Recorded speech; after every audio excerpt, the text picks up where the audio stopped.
ഇപ്പോൾ വരുന്നൊരു വാർത്തയിലേക്ക്. കോഴിക്കോട് താമരശ്ശേരി ചുരത്തിൽ നിയന്ത്രണം വിട്ട കാർ തലകീഴായി മറിഞ്ഞു. ചുരം കയറുകയായിരുന്ന കാറാണ് 9ാം വളവിന് താഴെ അപകടത്തിൽപ്പെട്ടത്. കാറിലുണ്ടായിരുന്ന 4 പേർ പരിക്കേൽക്കാതെ രക്ഷപ്പെട്ടു. നിഖിൽ പ്രമേഷ്, കോഴിക്കോട് നിന്ന്. നിഖിൽ, വിവരങ്ങൾ.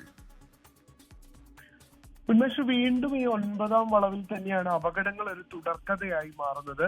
ഇതിപ്പോൾ അല്പസമയം മുൻപാണ് 9ാം വളവിൽ വെച്ചൊരു അപകടം സംഭവിക്കുന്നത്.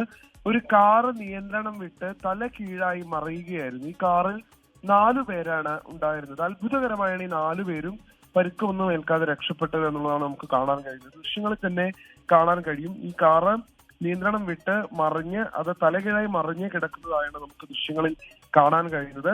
ചുരം കയറുന്നതിനിടയിലാണ് ഈ അപകടം സംഭവിക്കുന്നത്.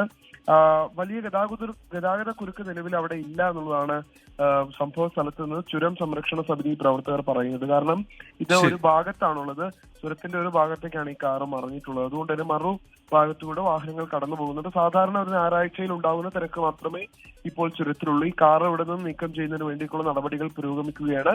കാറിലുണ്ടായിരുന്ന 4 പേർക്കും പരിക്കൊന്നും ഏറ്റിട്ടില്ല എന്നുള്ളത് ആശ്വാസകരമായിട്ടുള്ള കാര്യമാണ്. നിഖിൽ പ്രമേഷാണ് വിവരങ്ങൾ നൽകിയത്, കോഴിക്കോട്. ലോകത്തെവിടെയായാലും ഏത് സമയത്തും 24 വാർത്തകളും ഓഗ്മെന്റഡ് റിയാലിറ്റി പാക്കേജുകളും എക്സ്പ്ലെയിനറുകളും വിശദമായി കാണാൻ ഞങ്ങളുടെ യൂട്യൂബ് ചാനൽ നിങ്ങൾക്ക് സബ്സ്ക്രൈബ് ചെയ്യാം.